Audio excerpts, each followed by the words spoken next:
we may ask for 2 weeks to do this. Thank you. 2 weeks granted. The next infraction is on paragraph 464, and Honorable Nancy will take care of that one. Thank you very much, Chairman.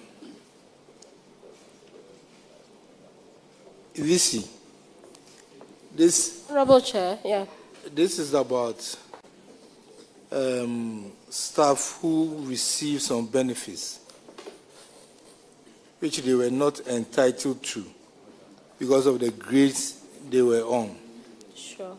So the state lost over 100,000 Ghana cedis.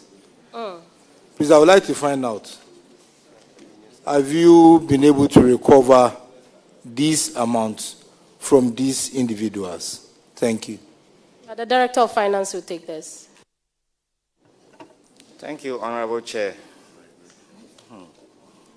The amount involved was actually detected when I assumed office, or I took over fully in January. So before the auditors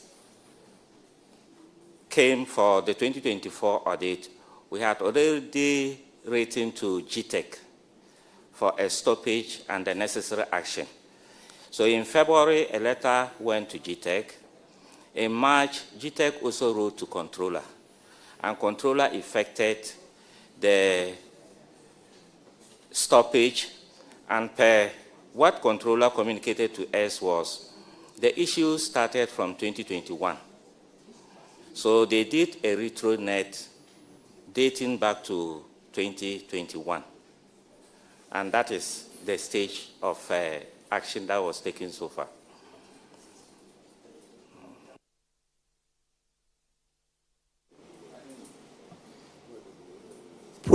Vice Chancellor, so what are the steps you are taking now to recover it? So, like he said, it is being set, the retail net, to recover all the, almost everything. So with time, it's assumed they'll pay off everything through the payroll. Auditors, please can you give us some confirmation on this after the retro net? Yes, Honorable Chair, so that has been the arrangement for the amount to be deducted from the salary at source.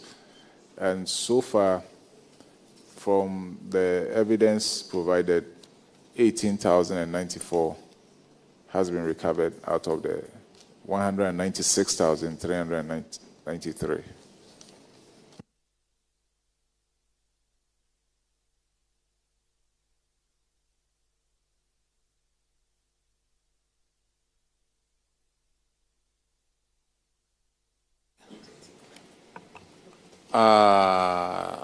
Dr. Hila Leman, the next infraction is of paragraph 470, failure to recover judgment debt. Someone sued the university, you won an appeal, and you were supposed to collect 55,000 judgment debt award, but you haven't collected it yet. What has happened to it? So the director will take it. We've taken some steps to recover that. Is what? We've taken some steps to recover it from him. So the Director of Finance would explain. Director of Finance. The school solicitor wrote to, or the university through the solicitor filed a case at the WA court for the recovery process to take place. And the gentleman was duly served with the notice of recovery. You were given a judgment date. Yes, sir. What has happened to the money? We are yet to, okay. So the court will collect it for us, so we filed. So we have actually gone back because the guy, he's not with us, he's now with a different university. And so we really want to pass through the court to collect it for us. And how long is that taking you?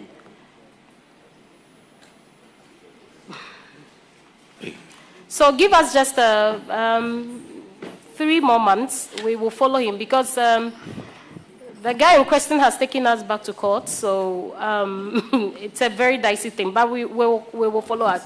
Madam, Yeah. when did you get this judgment? When did you get the judgment against the guy? That was this year. When? 2024. This year, 2024. Last year, 2024, sorry. 2024, what month? May. 7th May, 2024. So May 2024. And you haven't made any effort to go and collect this amount? We have. What evidence do you have that you made the effort to collect the money? That's very in the letters. The letters are attached. It wasn't attached. Yeah.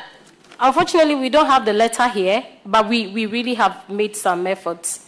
Maybe we plead that if you give us some 3 more months, we would follow up and make sure we collect the money. Madam, May of 2024. Now we are in November of 2025. If all those months you couldn't collect it, you mean to tell this committee that 3 months you'll be able to collect this amount? We will intensify our efforts. No. Chair. It's not about intensifying your efforts. You had about 18 months. You couldn't collect it. Because from your answer, I'll make a ruling. Okay. And you'll be stuck with it.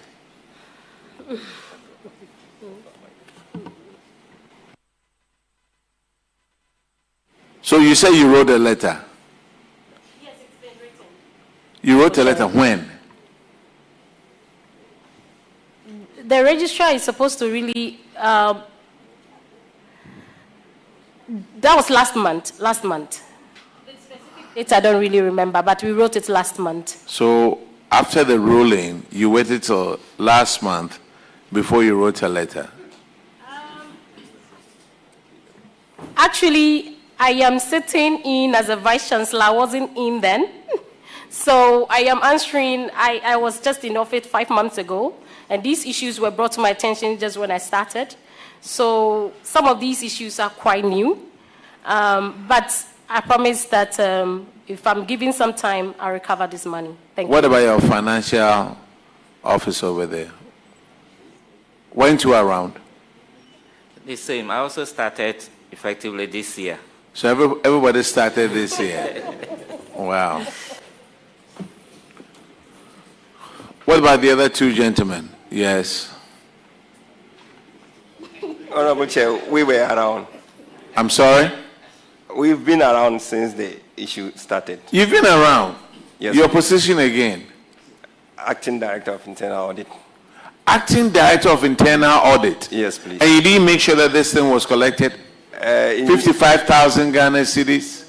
Honorable Chair, I think it's even part of our prompt that probably has brought the issue back to fore, because I have made a follow-up through... You've made a follow-up? Yes, please. To management. To management. To recover the amount. And management didn't listen to you? I think initially the explanation was that we needed to go back to the court to enforce that. And why didn't you go back? I think we have, through the solicitor, we are now in court to... Oh, that was last month? Yes. Okay, this is what we'll do. I will give you 30 days for you to come up with evidence that you've tried to get it from the bank, from the court. If not, those people who are responsible to collect this will pay the 55,000. I think that will teach you a lesson. So 30 days, and the evidence should be given to the auditors. Otherwise, those of you who are responsible to do that, I'm saying again, you pay the 55,000. Well noted, Honorable Chair. Thank you very much. Thank you. Dr. Hila Leman, Technical University, you are discharged. Thank you. Now let's call Takrady Technical University.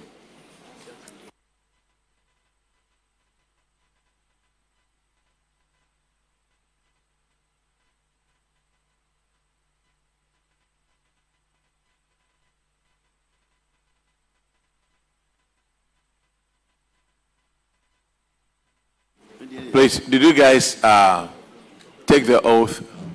You did. All right, please have a seat and introduce yourself to the committee. Sir, please use a microphone so that the whole country will recognize your voice. Reverend Professor John Frankishen, the Vice Chancellor of Tekwari University. Moses McLean Abnori, the Registrar. Elizabeth Obin, the Director of Internal Audit. Emmanuel Bodi, Deputy Director of Finance. Engineer Philip Kwao, Director of Works and Fiscal Development.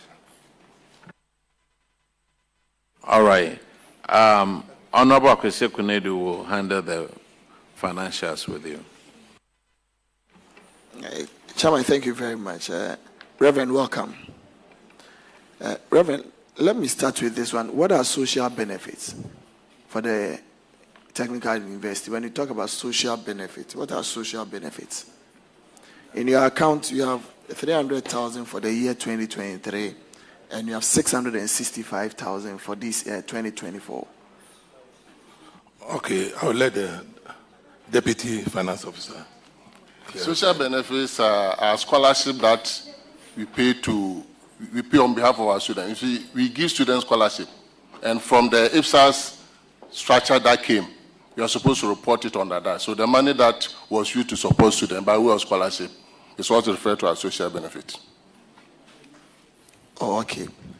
And in your account, you realized foreign exchange gains. Yeah.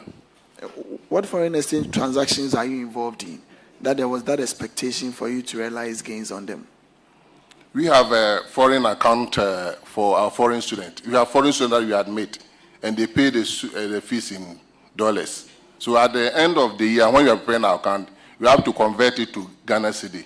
So at the time you converted, there was a gain. So you had an expectation of how much you were going to earn in cedi. So you realized that as a gain. No, it's a foreign exchange account. We receive it as at a particular rate. And when the rate went up, there was when you converted, we had more compared to when we received the money. Oh, and you realized that as gains? Yes, it's a gain. That's Why? how we treated in account. Because if it's a dollar account, it remains in the dollar. Yes. When you realize it and you would want to convert into cedi, the amount of money that you realize then becomes a total revenue into whatever you'd want to transact with. Yes, it is in the dollar form. But once you are preparing an account, you have to prepare it in cedis. So you convert it from dollar to cedis so that you get the actual cedi equivalent. So why do you get a gain and why do you get a loss with that? Because if it's a dollar account you receive, yes. If you want to convert, you convert at the exact amount. If you tell me because in your expectation, beginning of the year, the rate was 10, and at the end of the year, the rate is 12. So you recognize the difference as a gain. Yes. That this expectation is somehow. That's how it's done. Let's take it down. Yeah.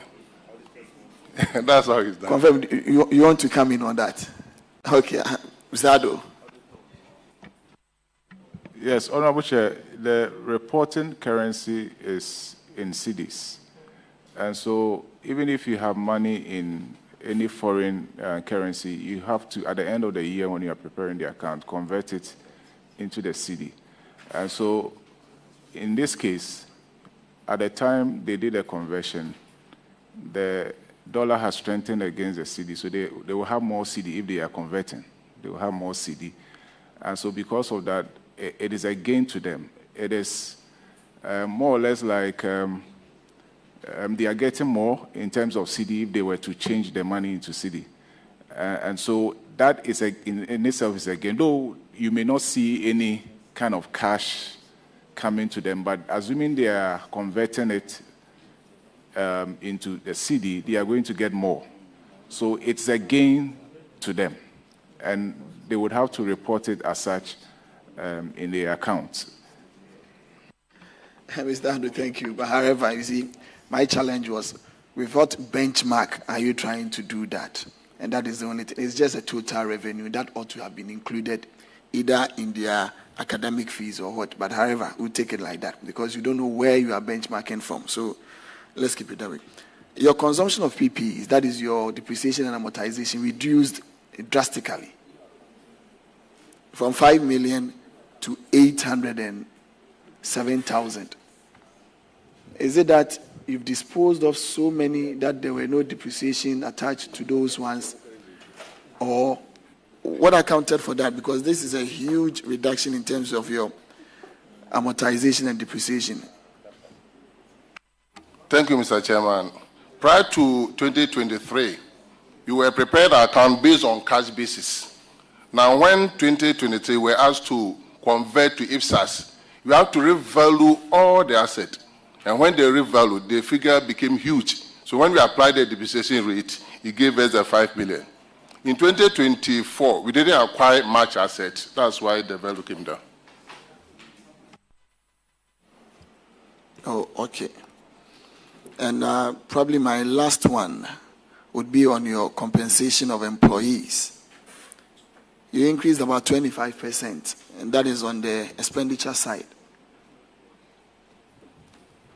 However, at the same time, your government subventions and grants that would compensate for employees also increased.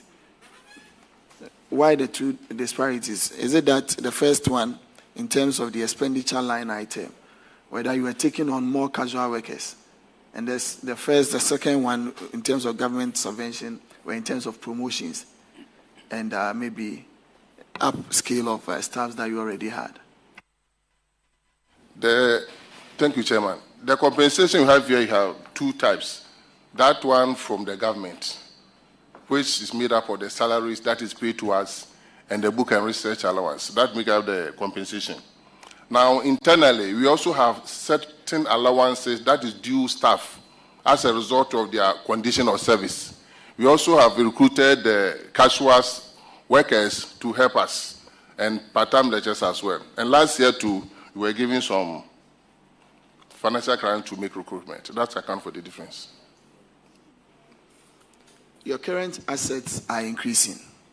That is your hold on cash and cash equivalents. Yes. Probably may include your short-term investment and the rest. Is increasing.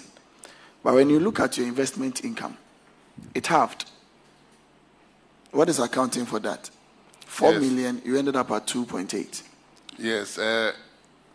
If you look at the location of our institution and the type of student that we get, they hardly pay their fees in full. And we realized that it was becoming very difficult for them. So management decided to allow them to pay the fees in installment. And as and when the money comes, you make investment. And the fees that we get is usually made up of two, first semester and second semester. So the second semester that we receive, that we don't use immediately, they are usually invested. So in this year, in the year 2024, the students were not paying fees. That's why we couldn't get much for the needed investment. You said they were not paying fees? Yes. Because of the nature of the student we get, they don't pay school fees in full. So we give them permission to pay it in installment. And it is when the school fees come in abundance that we have the surplus to invest for second semester. But once the money, they were not paying the fees, we couldn't get enough to invest, hence the reduction in the investment income. Director, have you looked at your academic fees and other charges? That increased. Your cash and cash equivalents, your current asset also increased. Yes. Are you telling me they all came at the latter part of the year, such that the investment income for that specific year would have been lower? Or is it that they were not paying? It is possible it came at the end of the year. So investing them will not yield enough returns. But if you give the explanation you are giving, and if you look at these two line items, for me, it will not answer it financially. Because your fees has increased per the statement, 42 to 47. Your cash and cash equivalent, 22 to 27. All of these are increments. So in any way, wherever you put them, yes. And your liabilities are also increasing. It means you are not paying them. So it means you are having more cash. And your investment incomes are also reducing. So if you put all of these things together, the answer that you give me would be a bit short of it. I'm telling you nothing but the truth.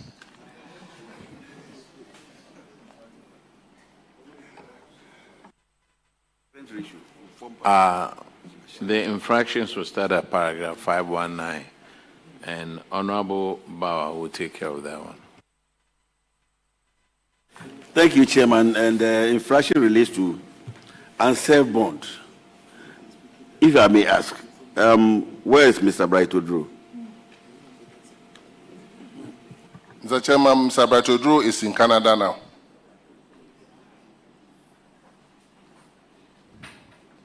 So he takes our money, goes to study, and he remains in Canada? Yes, sir. What steps are you taking to recover the money? Thank you, Mr. Chairman. What we did is that we have the bond form, which is filled by the staff and the guarantors. In fact, when he refused to come, we contacted the guarantors to retrieve the money. And the guarantors also informed him, and as at Wednesday, he had paid 6,000 out of it, and that he has decided that he will pay 5,000 every 2 weeks. Out of 82,000? Yes, please. He has paid how much? 6,000. 6,000? Yes, please. The recommendation of the auditors was that you should take steps, including legal action. This money, if you are taking it from somebody, you'll be paying it with interest. Now, what he's doing is trying to at least prevent other lecturers and also other staff of the university from accessing this facility. Am I right? Yes, so you should have. I mean, if you have not abided by the recommendations of the auditors. Auditors say you should take legal action. Have you done that? The school lawyer is in the process of writing to him, but we have already written. So you should take. If you should come in here, if you had a writ in your hand that you've sued the guarantors, and that you are taking back government's money with interest. Because we can't take our money, go and study, and then you say you refuse to come, impart knowledge to our people.